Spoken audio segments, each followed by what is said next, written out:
कराची को एक और सानह लियारी से बचाने की कोशिश, मखदूश इमारतों के खिलाफ क्रैकडाउन जारी।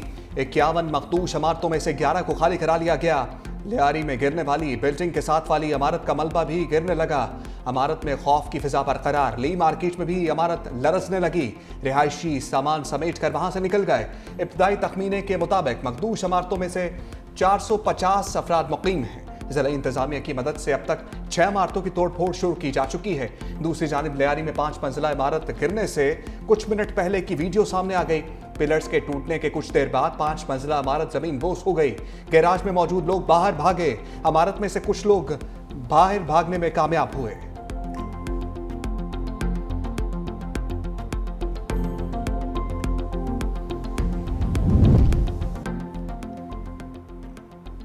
सर से छत गई और तहफ़्फ़ुज़ का एहसास भी छिन गया। कराची में मखदूश इमारतें खाली करवाने पर शहरियों का शिकवा।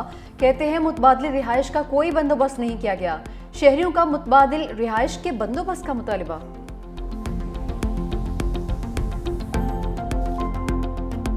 सामान निकाल लिया सारा, बोले खतरा है। हमारा सामान अंदर है और हमारा बिल्डिंग बच्चों के कपड़े कुछ भी नहीं छोड़ने दिया।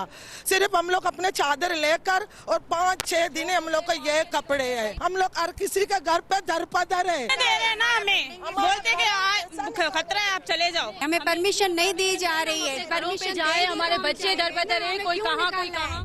51 ऐसी इमारतें हैं जो कि बहुत ही संगीन सूरत हाल है। उसमें से जो 11 कोई इमारतें वो खाली करवा ली गई हैं। अब इसमें तो हर शख्स को हुकूमत जगह फराहम करे। मैंने कहा जैसे 740 इमारतें हैं तो 740 इमारतों में से चीफ मिनिस्टर साहब ने ये फैसला किया है कि जो चंद जगहें अवेलेबल हैं हुकूमत के पास, उनमें से जो जरूरतमंद होंगे, हम समझते हैं कि जिनके पास कोई और शेल्टर नहीं है, तो गवर्नमेंट कंसीडर करिए कि उनको कोई ना कोई अल्टरनेट फराहम किया जाए।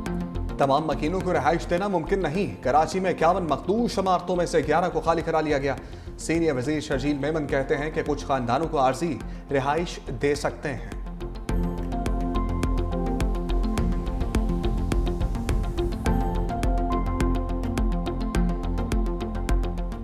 इस मखदूश बिल्डिंग के लवाहिकीन बचे हैं, उनके लिए हम 80-80 गज के प्लॉट का ऐलान करते हैं। लोगों की इसी तरह से मदद कर सकते हैं, उनके जख्मों पर मरहम रख सकते हैं और इस मुश्किल घड़ी में हम इनको अकेला नहीं छोड़ेंगे। 24 घंटे यहाँ काम होना चाहिए। गवर्नर सिंध कामरान खान टेसोरी का लियारी हादसे पर जाम बहक अफराद के लवाहिकीन को 80-80 गज का प्लॉट देने का ऐलान। सिंध हुकूमत से घर खाली करवाने वालों को 6 माह का किराया एडवांस देने का मुतालबा। कराची में मीडिया से गुफ्तगू में बोले DG SBCA को बरतरफ करना अच्छा इकदाम है, लेकिन सिंध बिल्डिंग कंट्रोल अथॉरिटी के सरबराह का चेहरा बदलने से कुछ नहीं होगा, निज़ाम बदलने की ज़रूरत है। सरकारी रिहायशी स्कीमों में ताख़ीर की वजह से शहरी पोषण लेने पर मजबूर होते हैं। सिंध हुकूमत ने गुज़िश्ता 20 साल में किसी रिहायशी मनसूबे में तरक्याती काम मुकम्मल नहीं किया।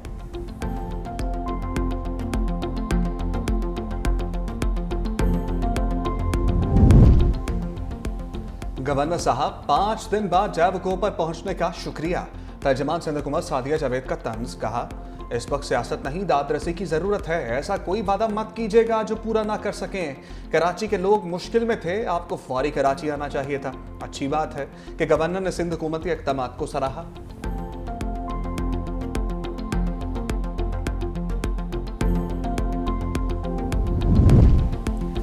लियारी में इमारत गिरने का सानहा करप्शन, लालच और बेहिसी का नतीजा है। आबाद 700 दिनों में मखदूश इमारतों की तामीर नौ के लिए तैयार है। बिल्डर्स तंजीम आबाद के चेयरमैन मोहम्मद हसन बख्शी की प्रेस कॉन्फ्रेंस। कहा लियारी में इमारत गिरने का सानहा करप्शन, लालच और बेहिसी का नतीजा है।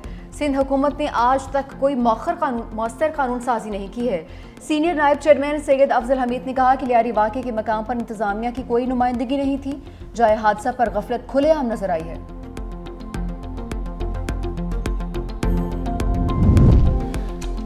रावलपिंडी में भी 86 बोसीदा और खस्ताहाल इमारतें खतरनाक करार। बोसीदा इमारतें भाबड़ा बाजार, लंडा बाजार, सैदपुरी गेट, राजा बाजार, मोची बाजार, डूंगी खुई और दीगर इलाकों में मौजूद। मेट्रोपॉलिटन कॉरपोरेशन रावलपिंडी का खतरनाक इमारतों को फौरी खाली कराने का हुक्म। मालिकान को इनखला के नोटिस जारी। मूसलाधार बारिश के बायस बोसीदा इमारतें किसी बड़े सानहे का सबब बन सकती हैं। मालिकान 15 दिन में या तो इमारत की मरम्मत करवाएं या मखदूश हिस्सा गिरा दें, वरना कार्रवाई होगी। लाहौर समेत पंजाब के मुख्तलिफ इलाकों में गरज चमक के साथ बारिश, लेस्को की मुतादिद फीडर स्ट्रिप कर गए। कई इलाकों में बिजली गायब। लाहौर में बारिश के बायस छतें गिरने से 5 अफराद जख्मी। जहानिया में बारिश के बायस करंट लगने से बच्चा जाम बहक। पत्तोकी और फूल नगर में बारिश के बाद सड़कें तालाब बन गईं। शेखुपुरा, ननकाना साहब, चिन्योट और गुजरांवाला में बादल बरसे। हाफिजाबाद में दरिया किनारे देहात और फसलें ज़ेरे आब आ गईं। जिन्ना बैराज और चश्मा बैराज पर निचले दर्जे का सैलाब। जनूबी वज़ीरिस्तान के मुख्तलिफ इलाकों में कहीं तेज़ और कहीं हल्की बारिश। हंगामी सूरत हाल से निपटने के लिए इंतजामिया अलर्ट। आइंदा 24 घंटों के दौरान पंजाब में शदीद मानसून बारिशें मतवक्के हैं। PTMA की जानिब से अलर्ट जारी किया जा चुका है। कराची के मुख्तलिफ इलाकों में भी रिमझिम। सूबा KP में 48 घंटों में हादसात के दौरान 6 अफराद जाँ बहक और 7 जख्मी हो गए।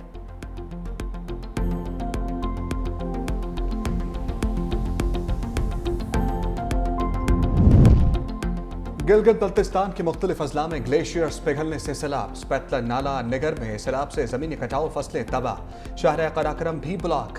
ज़िला इंतजामिया की सयाहों और आवाम को दरियाओं और नदी नालों के करीब जाने से इज्तनाब की हदायत।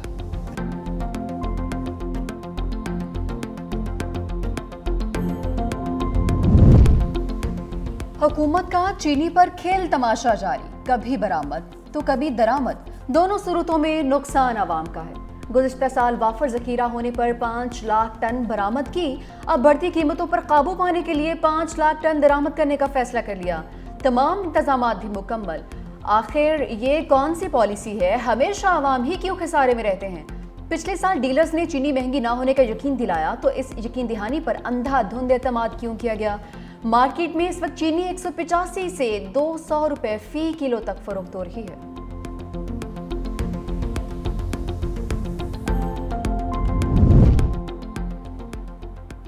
वज़ीर आज़म शहबाज शरीफ की ज़राअत में मसनूई ज़हानत और जदीद टेक्नोलॉजी के मौसर इस्तेमाल की हदायत। ज़राई इस्लाहात और पैदावार में इजाफे के हवाले से जामे लाहे अमल तलब कर लिया। कहा, इस मकसद के लिए बैनुल अक़वामी शोहरत याफ्ता माहिरीन की खिदमात से इस्तिफ़ादा हासिल किया जाए। ज़राई पैदावार में बेहतरी और मुतल्लिका बरामदात में इजाफा अव्वलीन तरजीह है। ज़राई अजनास की फ़ी एकड़ पैदावार में इजाफे के लिए तहकीकी मराकज़ को मज़ीद फ़ाल बनाया जाए।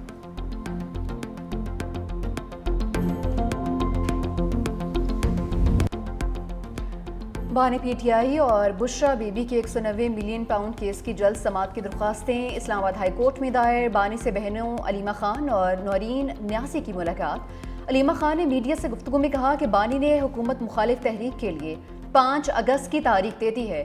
5 अगस्त को बानी को जेल में 2 साल हो जाएंगे। बानी जेल से एहतजाज प्लीड करेंगे। नवाज शरीफ को तो घर वाले नहीं पूछते हैं, बानी से मिलकर क्या करेंगे?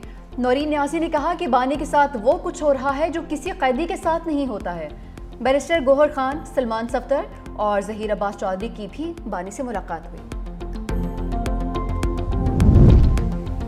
सारा टब्बर बानी PTI से मुलाकात करता है और हुक्म करें क्या करें। वज़ीर इत्तलात पंजाब अस्मा बुखारी का अलीमा खान के बयान पर रद्द अमल। कहा, मतलब क्या जेल में एक जलसे का इंतजाम कर दें जिसमें बानी PTI जेल से कैदियों से खिताब किया करें।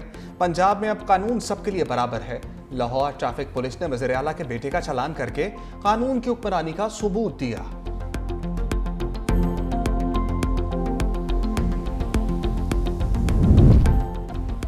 आइंदा साल 2026 के लिए हज के लिए लाजमी रजिस्ट्रेशन में 1 रोज़ बाकी। अब तक 2 लाख से ज़ायद आज़मीन ने रजिस्ट्रेशन मुकम्मल करवा ली। वज़ारत हज का कहना है कि रजिस्ट्रेशन लाजमी है और सिर्फ वही अफराद हज के अहल तसव्वुर होंगे जिन्होंने मुकर्रर वक्त में अपनी दरख्वास्त जमा करवाई होगी। रजिस्ट्रेशन के बाद दरख्वास्त गुजार सरकारी या निजी हज स्कीम का इंतखाब कर सकेंगे। रजिस्ट्रेशन के मुकम्मल अदाद-ओ-शुमार सऊदी हुकाम को फराहम किए जाएंगे, जिसकी बुनियाद पर पाकिस्तान के लिए हज कोटा मुख्तस किया जाएगा।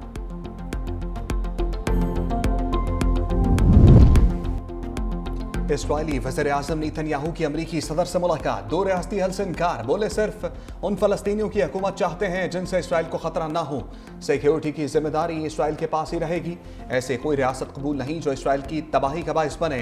इसराइली वज़ीर आज़म ने भी अमरीकी सदर को अमन के नोबेल इनाम के लिए नामजद कर दिया।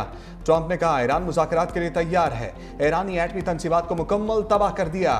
उम्मीद है ईरान पर एक और हमला नहीं करना पड़ेगा। हमने पाकिस्तान और भारत की जंग रुकवाई। दुनिया में जंगें रुकवाने की मुसलसल कोशिशें कर रहा हूं।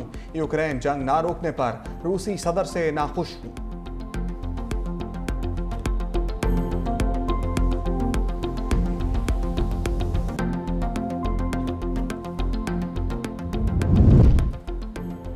नेतन्याहू की ट्रंप से मुलाकात धोखा और सबसे पहले से तयशुदा है। इसराइल ने दोबारा हमला करने का मंसूबा बना रखा है। ईरानी फौज हाई अलर्ट। ईरानी टीवी का कहना है कि सदर ट्रंप दोबारा हमले के मामले पर इसराइल के साथ हैं। ईरानी फौज के तर्जुमान कहते हैं इसराइल ने हमला किया तो जवाबी कार्रवाई पहले से ज्यादा सख्त होगी। ईरानी सुप्रीम लीडर की मुशीर जनरल यहिया रहीम सफ़ी के मुताबिक खुफिया जगहों पर हजारों मिसाइल और ड्रोन्स दिफा के लिए मौजूद हैं।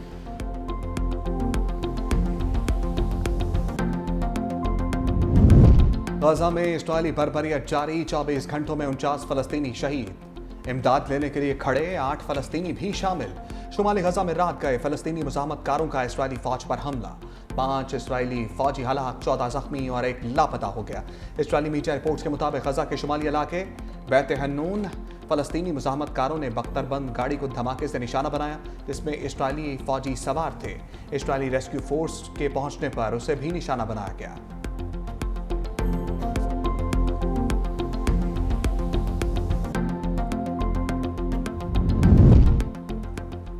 गजा में जंगबंदी के लिए कोशिशें। दोहा में हमास और इसराइल के दरमियान मुज़ाकरात का तीसरा दौर भी बेनतीजा खत्म। कोई पेशरफ्त नहीं हो सकी। चौथा दौर आज होगा। व्हाइट हाउस के मुताबिक अमरीकी एलची विटकोफ इस हफ्ते दोहा जाएंगे। इसराइली वज़ीर दिफा इसराइल कार्ड्स का कहना है कि हमास के साथ 60 रोज़ा जंगबंदी हो जाएगी। 75% गजा खाली कर देंगे। हमास के साथ जंगबंदी में 10 जिंदा यरगमालियों की रिहाई यकीनी बनाई जाएगी और मुर्दा असीरों की बॉडीज भी वापस लेंगे।